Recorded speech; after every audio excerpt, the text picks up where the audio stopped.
Welcome friends. On today's lecture we are going to discuss very important part of commerce is the accounting concepts. Concept क्या है, उसका मतलब क्या है और कौन कौन से सही मायने में सबसे ज्यादा वाइडली यूज होते हैं आपके हर एक कॉमर्स के जुड़े हुए एग्जाम के लिए, फिर चाहिए बीकॉम हो, एमकॉम हो, एमबीए हो, बीबीए हो, आपको कंसेप्ट्स में business entity, money measurement, going concern, cost concept, dual aspect, सारे कंसेप्ट को हम विस्तार से देखेंगे. Let us start. First concept आएगा हमारा बिजनेस एंटिटी कंसेप्ट. तो कंसेप्ट मीन्स क्या है, मैं शॉर्ट में बोलता हूँ. अगर हमको अकाउंटिंग पढ़ना है तो हमको कुछ चीजें पहले जहन में लेकर जाना है, कुछ तो चीजें फर्ज करना है. जैसे कि हम मैथमेटिक्स में सॉल्व करते समय क्या बोलते थे, लेट इट बी एक्स, हम एक्स मान कर चलते हैं. कुछ तो ये एक मानवीय प्रमाण रहता है, उसको कुछ तो हमने अजम्पशन करके ही जाना पड़ता है, तब तक आप मैथ्स के प्रॉब्लम सॉल्व नहीं कर सकते थे. कुछ उसी तरह से for smooth conduction of accounting writing आपको बिजनेस एंटिटी कंसेप्ट, ऐसे कुछ तो कंसेप्ट्स हैं, ऐसे अजम्पशंस आपको दिमाग में रखकर अकाउंटिंग करना है. तो पहला कंसेप्ट आएगा, सबसे important is the business entity concept. अभी एंटिटी का मतलब होता है ओनरशिप राइट, मालिकी हक. इस कंसेप्ट में होता है कि बिजनेस का मालिक और बिजनेस ये दो अलग इंसान हैं, आपको उनमें कंफ्यूजन नहीं है. तो बिजनेस का मालिक और उसका बिजनेस ये दो अलग इंसान है, ऐसे ट्रीट करो, उसको बोला जाता है business entity concept. See the concept assumes, देखो अजम्पशन रहता है, for the accounting purpose the business enterprises and its owner are the two separate entities. Entities means दो अलग व्यक्तित्व है. बिजनेस आपका आर्टिफिशियल पर्सन है और बिजनेस का मालिक वो जिंदा इंसान है. तो आपको बिजनेस को भी एक इंसान की तरह ट्रीट करना है. ये कंसेप्ट बोलता है कि business is the different from business owner. और हम अकाउंटिंग किसका करते हैं, हम अकाउंटिंग करते हैं बिजनेस का, ना कि बिजनेसमैन का. सो हमेशा याद रखो, एंटिटी शोज द ओनरशिप. यहाँ पर बिजनेसमैन का अकाउंटिंग नहीं कर रहे, हम उसके बिजनेस का कर रहे हैं. ये हो गया एंटिटी कंसेप्ट. अभी जाएंगे हम दूसरे वाले कंसेप्ट के पास. दूसरा आता है मनी मेजरमेंट कंसेप्ट.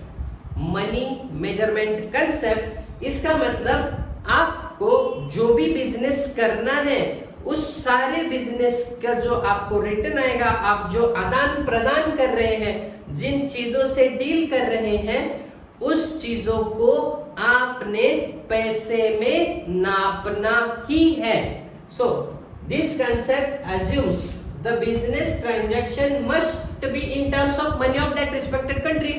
आप जिस देश में जाकर बिजनेस कर रहे हो उस कंट्री के करेंसी में आपको उसको तौलना आना चाहिए, उसको काउंट करना आना चाहिए. मींस हम 50,000 रुपए का माल बेच रहे हैं, हम 30,000 रुपए की सर्विस दे रहे हैं, हम 10 रुपए का खाना खा रहे हैं. तो मींस जो भी चीज हम डील करेंगे उसको हमने पैसे में तौलना आना चाहिए. अगर आप पैसे में काउंट नहीं कर सकते तो उसका अकाउंटिंग नहीं होगा. मीन्स व्हाट, देखिए for example sincerity, loyalty are not recorded in the books of accounts because they can't measure. आप ऐसे पहचान सकते हैं, अरे यार मैं तो तेरे से 10,000 रुपए तक लॉयल हूं, मैं 50,000 का लॉयल हूं, मैं 10 किलो लॉयल हूं तेरे साथ. You can't measure, these are the skills part. तो जो हम पैसे में काउंट कर सकते हैं उसका ही अकाउंटिंग करना है, या फिर जिसको हम काउंट करेंगे उसका ही अकाउंटिंग होगा मनी मेजरमेंट में. Then the next part,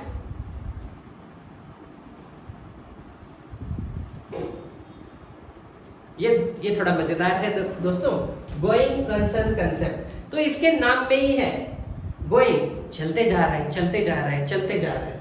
concern बोले तो बिजनेस कंसेप्ट. अभी ये संकल्पना, ये जो नेचर है going concern concept states that ये बोलता है कि एक बार आपने बिजनेस चालू किया, business firm will continue to carry its activity for indefinite time. आप उसको चलाते ही रहेंगे। ऐसे थोड़ी नहीं होगा यार, मैं तो बिजनेस कर रहा हूं, अगले 2-3 महीने में बिजनेस नहीं करूंगा, शैल आई टेक टेम्पलेट प्लीज। मैं वीडियो में ब्रेक नहीं बोल रहा हूं। हम बिजनेस में से ब्रेक लेता है कोई भला? एक बार बिजनेस चालू किया तो वो निरंतर चलते ही रहना है जब तक आप उसको बंद करने का गवर्नमेंट से परमिशन, आपका सब अप्रूवल होता है, तब तक बिजनेस आपका कीप्स ऑन रोटेटिंग। इसमें आप इंटरवल नहीं ले सकते, जाकर पॉपकॉर्न खाओ जी, ऐसे नहीं होगा। आपका बिजनेस स्टार्ट होता है तो इनडेफिनेट टाइम तक वो कंटिन्यू होते हैं उसका ऑपरेशंस, माल बेचना, माल खरीदी करना, फिर डेटर्स, क्रेडिटर्स, कलेक्शन, ये सारी चीजें निरंतर चलेगी। डेप्रिसिएशन आप दोगे, उसको आपको निरंतर चलाना ही है। It never has any slots, any interval, उसमें कुछ गैप नहीं होंगे। ये जहन में रखकर बिजनेस करना है और उस पीरियड का भी अकाउंटिंग होगा। It shows as accounting going concern concept. Next concept और एक दोस्तों, अगर मैं ये पूरा का पूरा नहीं पढ़ूंगा, जो है वो पढ़ना है, it is not a teaching. आप वीडियो पॉज करके ये पढ़ सकते हैं, नोट डाउन कर सकते हैं। मैं थोड़ा साइड में रुका हूं इसलिए, अगर किसी कंसेप्ट के बारे में पढ़ना है तो आप वीडियो पॉज करो, जूम करो और ये देखो, मैं आपको इसका सेंट्रल आइडिया दे रहा हूं, just giving a central idea. Now next important concept is the accounting period concept. See guys, it's again very crucial concept. Accounting period, sir period का मतलब क्या होता है? पीरियड का मतलब ये होगा, अकाउंटिंग हम स्लॉट्स में करेंगे। कैसे करेंगे? हम एक ही बुक में हमारे पुश्तैनी बुक नहीं रखेंगे। हमारे दादा भी इस बुक में अकाउंटिंग किए हैं, हमारे परदादा भी किए हैं, तो हम भी उस बुक में अकाउंटिंग करेंगे ना जी। आपको हर साल अकाउंटिंग के बुक्स चेंज करने पड़ते हैं। अकाउंटिंग पीरियड होता है 1 साल का मैक्सिमम। आपके अकाउंटिंग राइटिंग जो है, अकाउंटिंग के 9 बुक्स हैं, उसको 1 साल तक लिखना है। फिर 1 साल बाद क्या करोगे उस बुक का? उसमें सर पेजेस तो बचे हैं, फिर हम उस पेजेस को फाड़कर दूसरे बुक में लगाकर वहां लिखेंगे? No, it's not right. आपके जो भी पेजेस बचे हैं छोड़ दो, और जो भी आपके 9 बुक्स हैं वो सीधा जाएंगे जाकर सीए के पास, और सीए बनेगा इसका अकाउंटिंग ऑडिटिंग करेगा।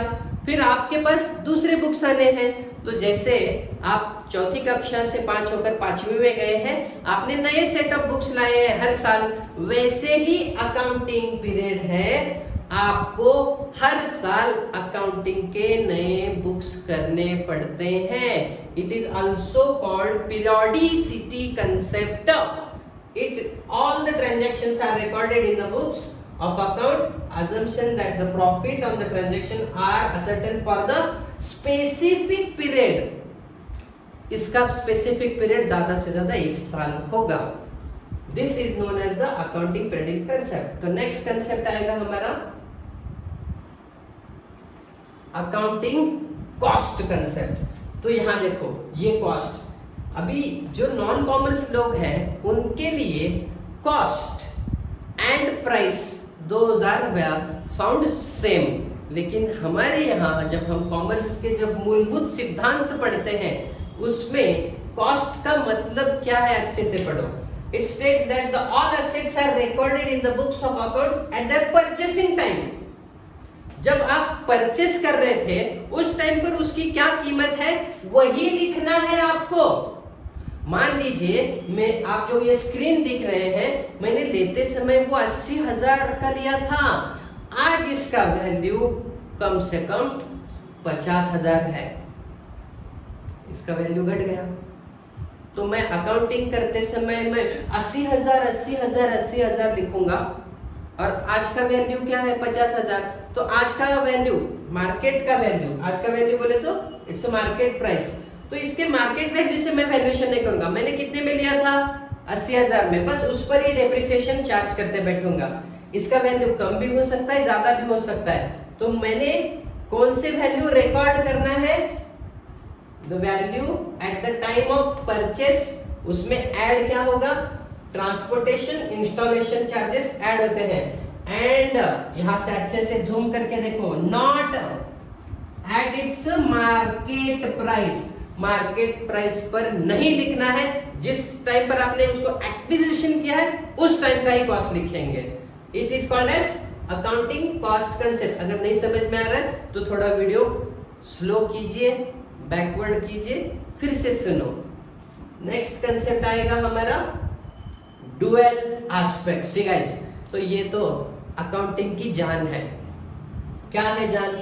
डुअल, डुअल बोले तो दो चीजें। डुअल एस्पेक्ट मींस हमको यहाँ इफेक्ट बोल के बोलना है, two effects. Dual aspect is the foundation और बेसिक प्रिंसिपल। ये देखो, बेसिक प्रिंसिपल ऑफ अकाउंटिंग। तो हम जब बिजनेस करते हैं तो हम कुछ तो व्यवहार करते हैं, व्यवहार करेंगे, कुछ तो चीजें आदान प्रदान होता है, कुछ तो हमारे पास आएगा, उसके बदले में हमारे पास से कुछ तो जाएगा। It means there are two aspects. हमारे पास कुछ तो आएगा और हमारे पास से कुछ तो चीजें वापस जाएंगी। इसको बोला जाता है डुअल एस्पेक्ट कंसेप्ट। तो देखो, इसमें दो कंसेप्ट में क्या होता है? मोस्ट पॉपुलर डुअल एस्पेक्ट में एक को बोलेंगे हम डेबिट, दूसरे को बोलेंगे क्रेडिट। हमारे पास से कुछ तो जाएगा, उसके बदले में कुछ तो आएगा। ऐसे दो चीजें, दो राहें हैं हमारे यहाँ। अगर वो सिंगल वे है तो ये अकाउंटिंग के काबिल नहीं है। आगे देखो, the both aspect of the transaction must be recorded in the books of account. thus the duality concept commonly expressed in the terms of fundamental accounting। तो ये क्या है फंडामेंटल अकाउंटिंग? इक्वेशन। तो ड्यूअल एस्पेक्ट में equation उभर के आया है एक, assets is equal to liabilities plus capital. तो देखो, ड्यूअल एस्पेक्ट में दोनों चीजों का वैल्यू टू वैल्यू हिसाब बराबर होना चाहिए। हमने 10 रुपए दिए हैं तो 10 रुपए का ही पेन ले रहे हैं। अगर हम 50 रुपए का आर्टिकल ले रहे हैं तो जेब से 50 रुपए देंगे, तो हम वैल्यू टू वैल्यू कर रहे हैं। तो यहाँ पर इक्वेशन का assets is equal to liabilities plus capital, ये दोनों का प्रमाण एक ही आ रहा है, इज इक्वल टू दिया है। तो यहाँ पर डुअल में एक तरफ एसेट आएंगे और एक तरफ आपके लायबिलिटीज प्लस कैपिटल आएंगे। Shall we move on the next part? It's the matching concept. अभी मैचिंग क्या है? सर, हम तो मैचिंग बहुत बार करते हैं, ब्लू शर्ट व्हाइट पैंट, अच्छी बात है। तो अकाउंटिंग में भी कुछ तो ऐसे मैचिंग रहना है ना। ऐसे मिसमैच अकाउंटिंग करोगे तो आपके पैसे का हिसाब कैसे रखोगे?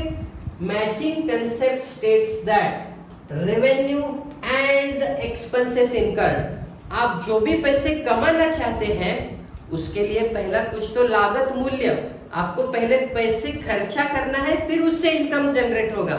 फिर वो दोनों का period is the same accounting period. ऐसा नहीं हो कि हमने पैसे तो आज लगाए हैं और इनकम 4 साल बाद करेंगे, 4 साल बाद अकाउंटिंग करेंगे, ऐसा नहीं होगा।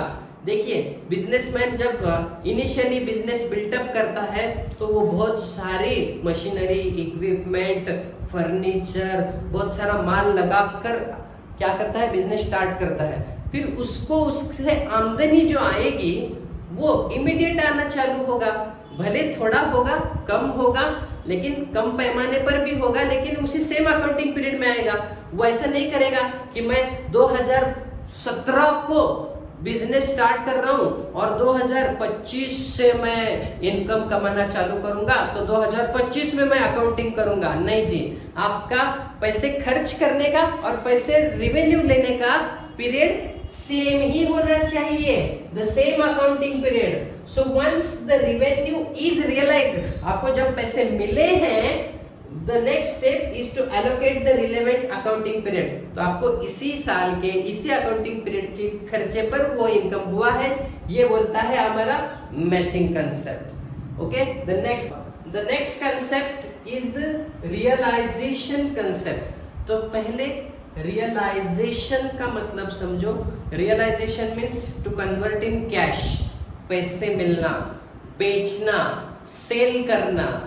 तो यहाँ क्या सेल कर रहे हैं? आप सेल नहीं कर रहे। रियलाइजेशन का यहाँ पर मतलब है to convert in cash, to convert in cash. This concept states that your revenue means your income from any business transaction should be included in the accounting period only when it's realised. Means इसका एक हम simple भाषा में बोलेंगे, मैंने मान लीजिए 4 लाख रुपए का ऑर्डर रिसीव किया है, तो मुझे उसके 4 लाख के 4 लाख इसी साल आए हैं, तो मुझे पूरा ऑर्डर का पैसा इस साल मिला है। It's called 100% realised. अगर 4 लाख में से मुझे 2 लाख रुपए इस महीने में मिल रहे हैं और ये साल खत्म हो रहा है 31 दिसंबर को, और बाकी के 2 लाख मुझे अगले महीने में अगले साल में मिल रहे हैं, तो मेरे इस साल का इनकम कितना होगा? 4 लाख नहीं होगा। 4 लाख में से इस साल मैंने कितने कमाए हैं? 2 लाख। तो अकाउंटिंग बोलता है कि आपने जितना रुपए इसी साल में कमाए हैं उसका ही अकाउंटिंग करो। भले ही आपने 5 लाख का माल बेचा है और सामने वाले बंदे ने आपको 1 ही लाख रुपए दिए इस साल, तो अगले साल आप 4 लाख वसूल कर रहे हैं, तो इस साल का इनकम आपका कितना होगा? 1 लाख, ना कि 4 lakh. So this means creation of legal right to receive money। आपका लीगल राइट रिसीव 5 लाख का ही है, आपको 5 लाख रुपए मिलने हैं, लाजमी है, मैंडेटरी है। लेकिन सामने वाला बंदा आपको इस साल 5 लाख में से 2 लाख ही दिया है, तो आपका इनकम कितना होगा? As per the realisation concept it's not 5 lakhs। 5 lakh का आपने सेल्स जनरेट किया है और उससे आपने 2 ही लाख रिकवर किए हैं। इसका मतलब अभी 3 लाख आना है, उसको हम अकाउंटिंग कंसेप्ट में आउटस्टैंडिंग इनकम बोलेंगे। वो आपको अगले साल मिलेगा। तो इस साल का इनकम 5 लाख नहीं होगा, वो होगा 2 लाख। इसको अच्छे से समझना है तो मैं आपको एक एग्जांपल दिखा रहा हूं, देखिए, इसको ध्यान से देखें। A jeweler received an order to supply gold of ₹5 lakh। इसका मतलब इसने 5 लाख का माल बेचना है। They supplied ornaments of ₹2 lakhs। अभी उनको 5 लाख का ऑर्डर मिला है, लेकिन उन्होंने अभी तक 2 लाख का ही माल दिया है up to December 2005, and the rest of the ornaments are supplied in January। तो इस वाले बंदे ने क्या किया है, उसको ऑर्डर मिला है 5 लाख का, उसने माल दिया है इस साल 2 लाख का दिसंबर तक, तो उसका दिसंबर तक का इनकम 5 लाख नहीं है, वो 2 लाख है। और बाकी के 3 लाख का माल उसने कब बेचा है? Rest 3 lakhs in the next साल। तो अगले साल का इनकम होगा उसका 3 लाख। एक साथ 5 लाख का व्यवहार नहीं हुआ है, तो जितना जिस टाइम को पैसा मिलना है उसी टाइम का उसी पीरियड का ही अकाउंटिंग करेंगे। बस ये होता है सम ऑफ द बेसिक मैंने कंसेप्ट दिए हैं।